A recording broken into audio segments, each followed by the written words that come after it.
sidewalk. Yeah, we're gonna bring out. Yeah, some sidewalk. sidewalk. I don't know what we do without the Victoria. Okay. And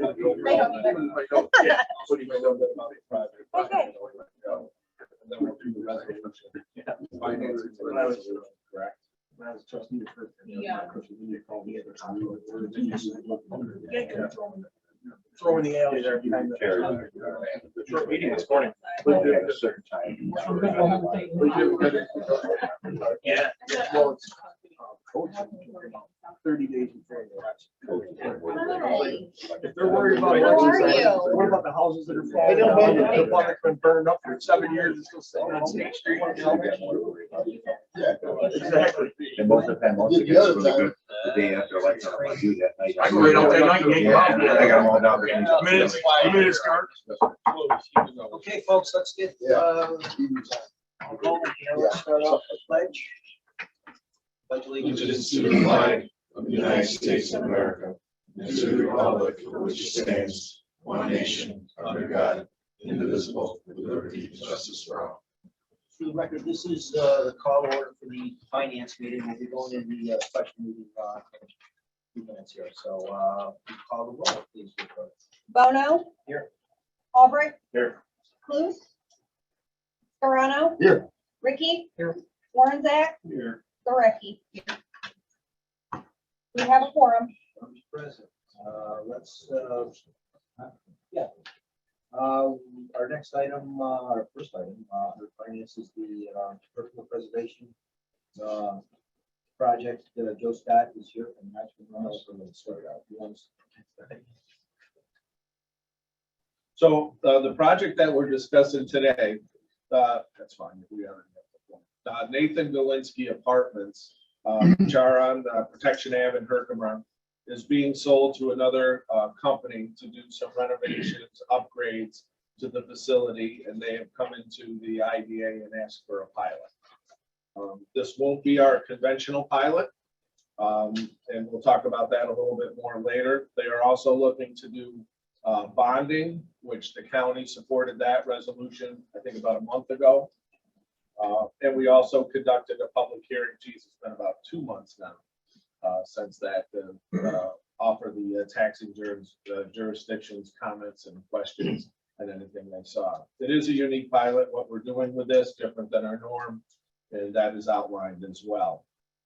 Joseph Scott, who we and Hodgkin Russ, who we selected as our attorneys for this project, not only because of their expertise in IDAs, but also in bonding and with this type of housing. So Joseph Scott is here today, and I'd like you to take over from here and help guide us through.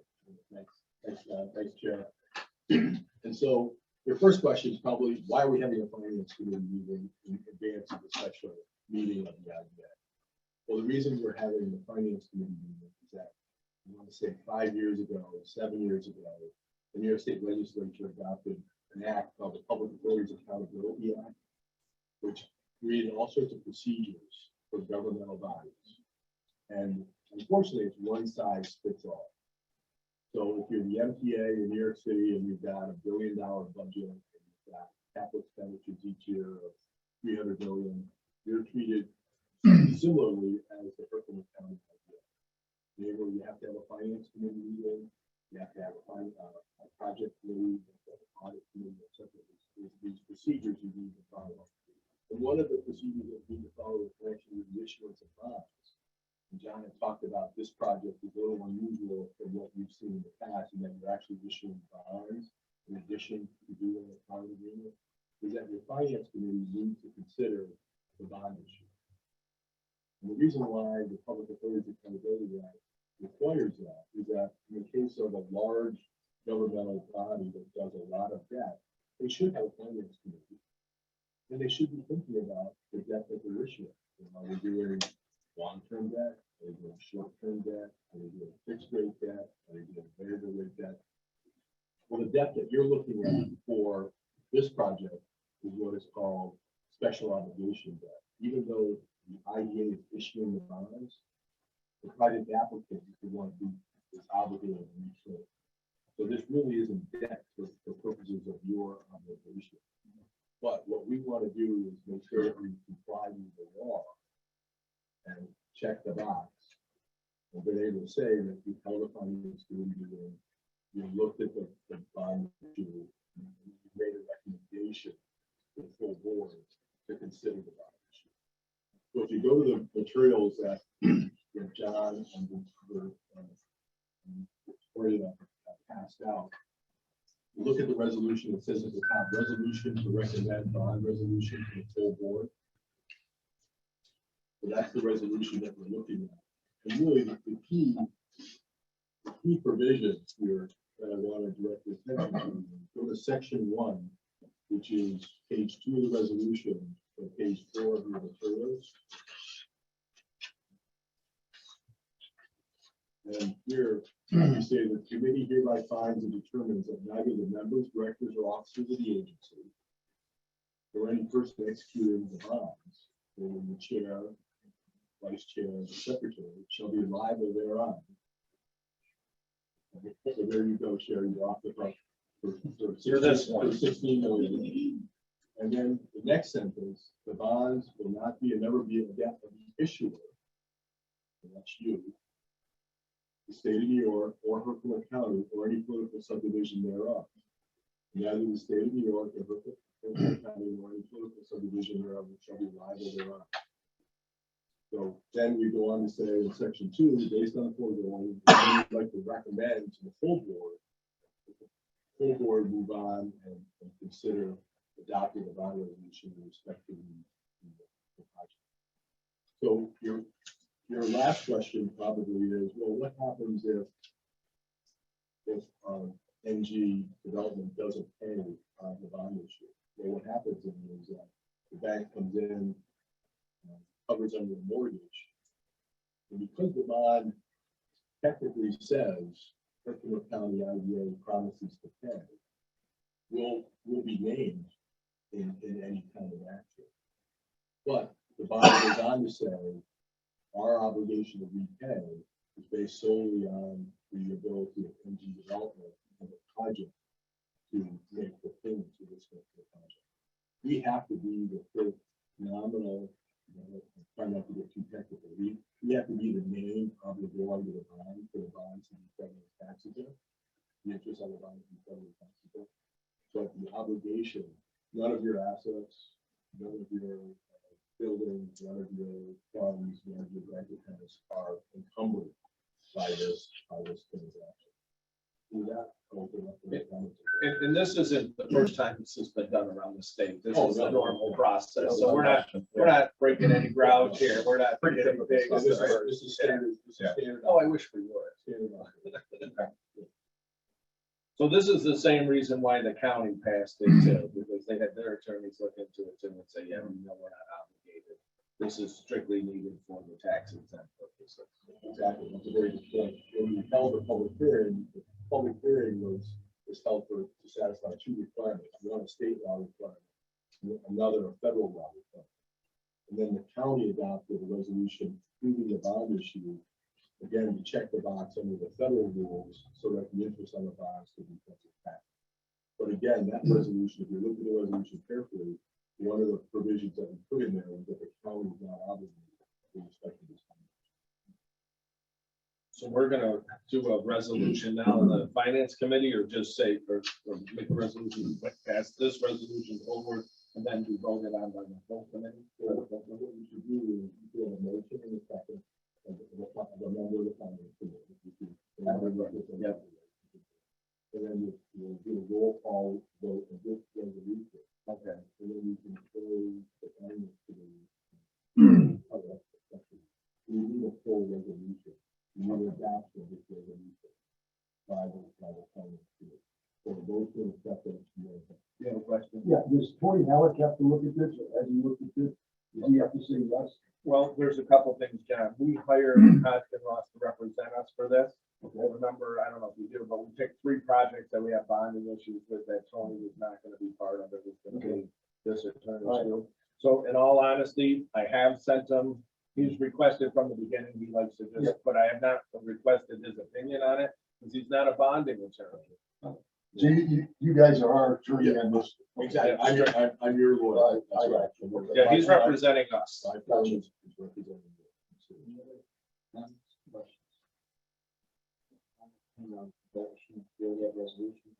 I'll make a motion. Brown, second by Ann. Any further discussion? All in favor, aye. Oh, I'm sorry, roll call. Victoria, please call the roll. Bono, Yes. Albert, Yes. Clues, Toronto, Yes. Ricky, Yes. Warnbeck. Yes. Correct. Yes.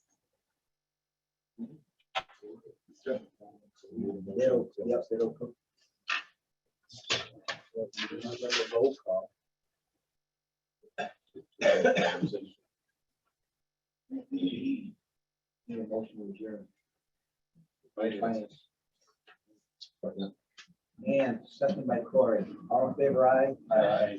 Any opposed, nay? Carried, we're adjourned. Let's go on to our special meeting. Item number 5. We need to have our whole meeting today. It's not on. Okay, call the roll, please, again. Bono, Yes. Albert, Here. Clues, Toronto. Here. Ricky, Here. Warnbeck. Here. Correct. Here. Thank you. 5A, cost benefit analysis, pages 1 through 2. Go ahead, James. So in your packet, you received, this is our new software program that we finished up, we purchased and we're starting now. Most of these questions can be answered through our new application process too, which is great. So you can see if you have any questions on this, you can let me know, but this will be the tool that's not only going to meet what we were told by the controller's office, and give us a better perspective on what we're doing. And we looked into everything. I did receive a call from, or an email actually from Mr. Wallace on utilities, and I wasn't quite sure till I started thinking a little more. We did request utility numbers, water and sewer, because it is a benefit to the community, the usage that they use. So that's why we asked for those numbers. It's a little different than in most cases, you know, you're thinking, oh, that's not a benefit. But by having so many tenants in that size building, it truly is help support the community there. So we're at pretty much a 1-to-1 ratio here. What it really is also doing, and one of the major benefits we see in this program is helping out the low, moderate income people of an elder community that is desperately needed in this area.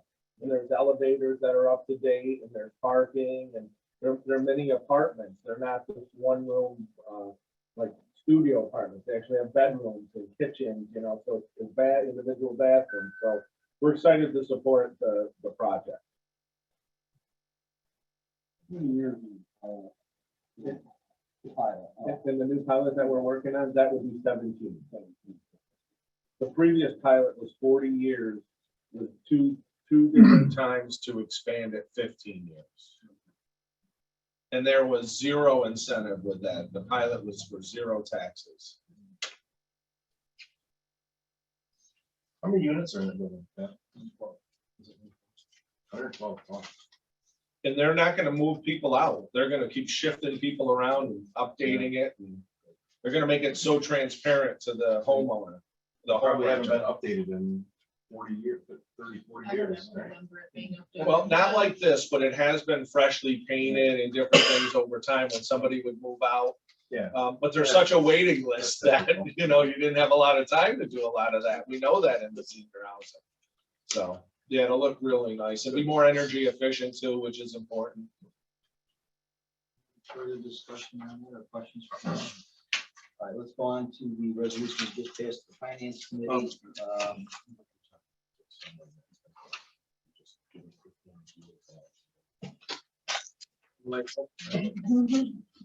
Okay, all right, go ahead. I get some.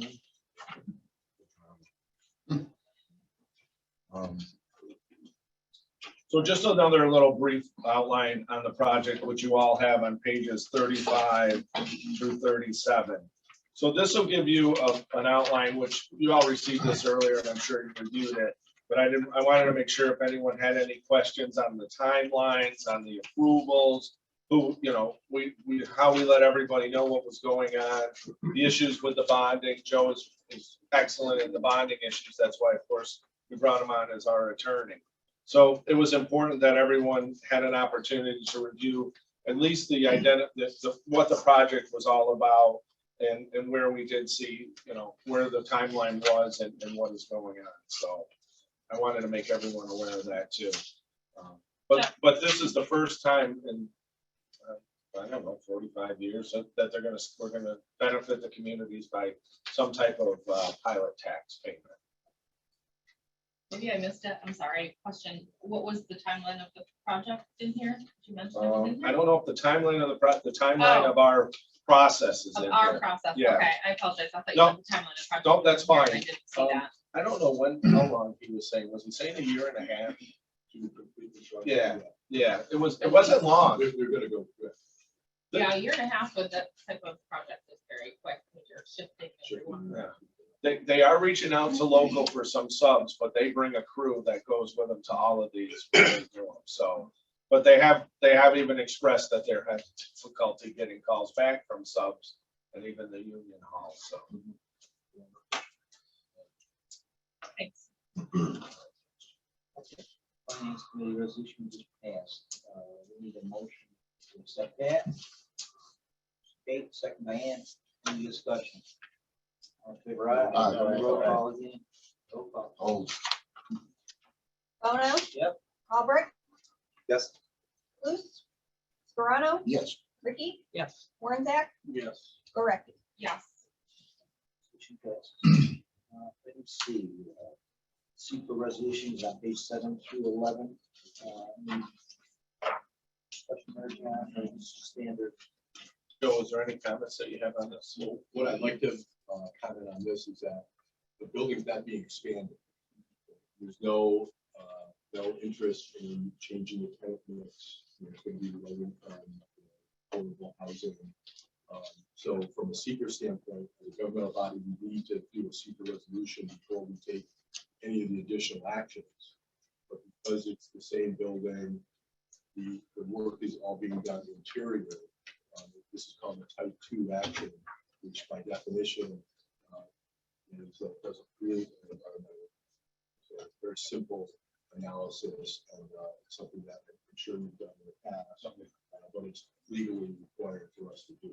So what we need is a motion and a second. Chair. Corey, second by Ann. Any discussion? All in favor, aye? Aye. You want them all roll call? All have to be roll call, Jim. Bono, Yes. Albrecht, Yes.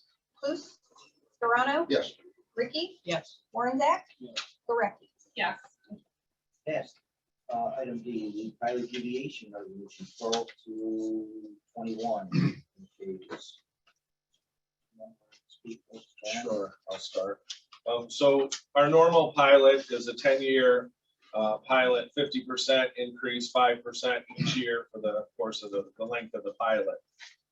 In housing, which we really haven't done any on in quite a long time, we weren't even part of the original pilot for this.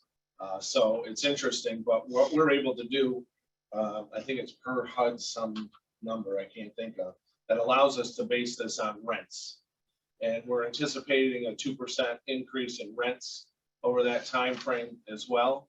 And this pilot will last 17 years, and at the end of 17 years, it'll go to full value. So it's definitely a good win for the tenants, for the community, and then at the end to really and upgrading their apartments. So, did I miss anything, John? No, I think the only thing I'll add is if you go to the materials, and as John and the chairman indicated, the resolutions on page 12, what we did on page 18 is we actually sent a letter to each of the affected taxing jurisdictions, formally notifying them of this deviation. And you'll see on page 19, as John indicated in the middle of the page there, that table, that's your normal pilot abatement schedule. What's going on here is a 10% of rent pilot structure. And as John also indicated, the project applicant has assumed rent increases each year. So while there isn't a built-in escalator, there is an expectation that the rents will increase, and therefore the pilot payments will increase. And we also have put in protective And, you know, again, we represent you, we put in some protective devices in the pilot agreement where the project applicant has to disclose its books in connection with the calculation of the pilot payment. So it's not a closed dark box, if you will. With respect to the 17 years that we're talking about, that really refers to the term of the bond issue. That's the current expectation of what the bond issue is going to have by way of maturity date. Might be 18 years, might be 15 years, but that's, again, the structure of the pilot is that it will equal the term of the bond issue. And again, that's intended to be under 20 years. Is it 2% increase annually, John, or is that over the life of the 17? It's annually. So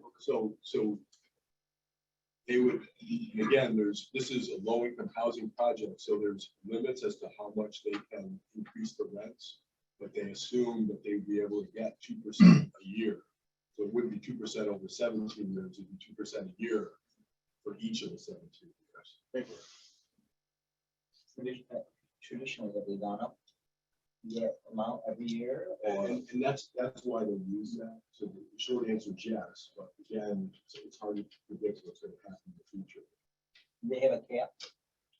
They have a cap with respect to people, yes. The short answer is yes, and they have a cap with respect to people coming in. Then they have to meet as a low income housing standards, yes. With them submitting their financials, is the IDA obligated to somehow monitor the performance of the project post renovation? Only you're able to get the numbers if you're uncomfortable or have reason to believe that the pilot payment's not accurate. But you don't have to monitor or enhance the project. They don't want to send the checks through us. They're gonna send the pilot checks, payments out through their bank, correct? Isn't that how they decided to do it? So that eliminates it coming to us and then our distribution of it, so.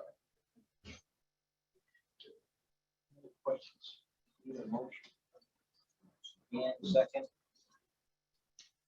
Okay, any discussion? Clerk will call the roll. Roll call. Bono, Yes. Albrecht, Yes. Luce, Scarano, Yes. Ricky, Yes. Warnzak, Yes. Gorecki. Yes. Sorry, Victoria, who seconded that? I didn't get that. Kate. Kate.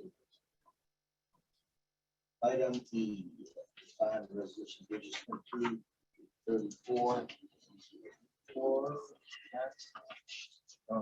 This is the, to complete the bonding for the project, the resolution that we went through, pretty much all the outlining of what we did previously. I don't think there's anything different here. Joe, is there any comments you want to make? Well, only I'll just repeat that the bond issue is $16 million. The interest rate, at least originally, was estimated to be a fixed rate of 3.2%. Obviously, rates have moved some, but that would tell you the significant benefit that the idea is giving the project applicant because of the ability to borrow at tax-exempt rates. What this resolution does is authorize the chair to sign the various documents. He's probably going to be surprised with how many documents there are. This is a fairly complicated deal because there's tax credits involved, there's a bridge loan involved, there's Freddie Mac involved. So it's so there you go. But no, I think, and then I'll reiterate that that this is a special obligation of the IDA. Your obligation is limited to the ability of the developer and the project to make the payments. So, I have a couple questions after we pass this resolution, but for the most part, I think this we should support this. Comments? All right, I need a motion. Mike, second by Corey, any discussion? Just a quick question. I know it's MG Herkimer. Who is the developer again? I don't remember that from the other meeting. Rest something in New York City. Well, that's who they are. Yeah, well, that's MG their is LLC. the developer, Yeah. or so the developer is the owner of the property. They're buying the Who is? property and they're renovating. Okay, so we have one entity. But that's an in its LLC entirety. that they're forming, correct, to do this?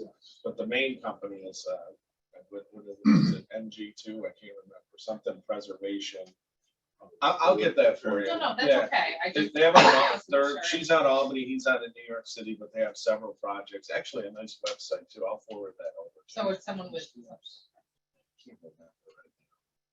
I forget that when you know it.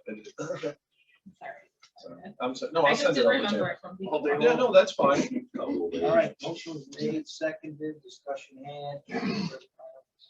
All in favor, I'm sorry, roll call. Bono, Yes. Albert, Yes. Clute, Scarano, Yes. Ricky, Yes. Warnzak, Yes. Gorecki. Yes. Yes. When do we issue ST60s? We'll issue those when they're closed. We expect to go around the second week of April. Okay. So we're being in time, so they're not looking for anything right now. Okay. And it will be a standard 1-year ST6, are they looking for any changes to what we normally do? Well, what I'm gonna do is confirm with them the construction. period. Okay. If it's a year and a half, I want to make sure the sales tax levy goes for the year. Okay. I mean, we will change them if they have some changes and we know how costs are going up, and we've had to do that recently with Westlake or Pepsi. So we know that we keep an eye on that and we monitor that too, but we want to just make sure that we're not having to do any type of issues with that. Do you feel as though we'll need any additional meetings on this project? Unless the bond amount changes. We're good to go. Question, if the construction period goes beyond the 18 months, is there any sort of extension language built in? So we're not, Well, there's a push-pull there. What we try to do, and again, representing you, is we make sure there's a term limit in the sales tax letter. If they tell us 18 months in the construction period, we usually give them 2 years, because we recognize that there's some back and forth and potentially a need for extension. What we then do is tell the company, come back to us before that 2-year period is over.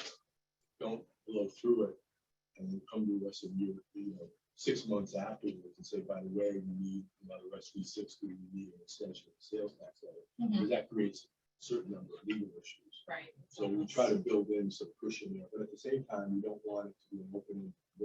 Right. So we've been normally limiting ours on a year and watching with them, but like I said, the last time we had to extend it for Westlake, which was okay because of construction and we saw some issues. But we like to limit it more, but I'm okay with that too, and we'll be monitoring to make sure that there's no issues. Just saves on. Yeah, well, we definitely would know a month or two ahead of time, so we could request all the data and why, and then we could vote on it here as well. You know, I would hate to have a special meeting on that, but nowadays they've changed our rules that we can have special meetings online, so. What else? We voted correct. Yes. I think that's a bad idea. You want it into it, do that. Yeah. Yeah, just to make sure, again, I'll use this phrase one more time, checking the box. As part of the IDA process, particularly with respect to the approval of the pilot agreement, if anyone from any affected taxing jurisdiction, from the village, the town, or the county, if any of those representatives have any comments or questions under the statute, and I know people are very open meetings anyway, but we're obligated to open it up for comments or questions with respect to the pilot agreement. So why don't we take a minute and see if there's any comments or questions from anyone else? Do we know who's on? I do not know who that caller is, and I'm not familiar with that last name. Anyone online? Well, that's Brian Raddick is one of the principals of the development. Oh, okay, thank you. Good morning, Brian. John, Jimmy. Good morning. Good morning. Hi. Any comment? Take estimate on how much money this will generate for the municipalities, or? Yeah, there's a pilot that was issued, a pilot outline. And for the total pilot payment for the term would be $1 $1,871,453.60. $1,871,453.60.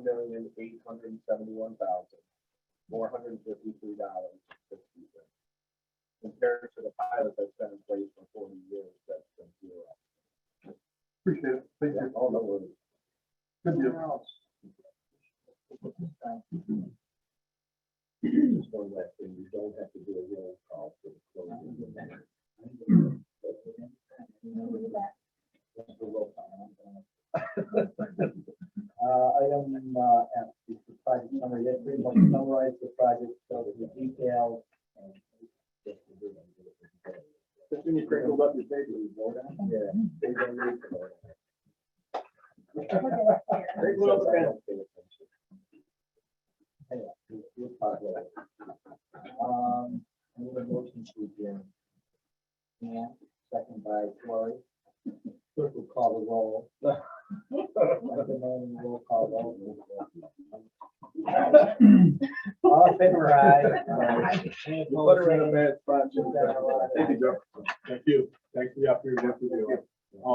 Now that we're offline, I'm not the rock star, my partner Chuck Balka, who does a great job for your organization, but we're certainly, the firm is very happy to have the opportunity to work with you all.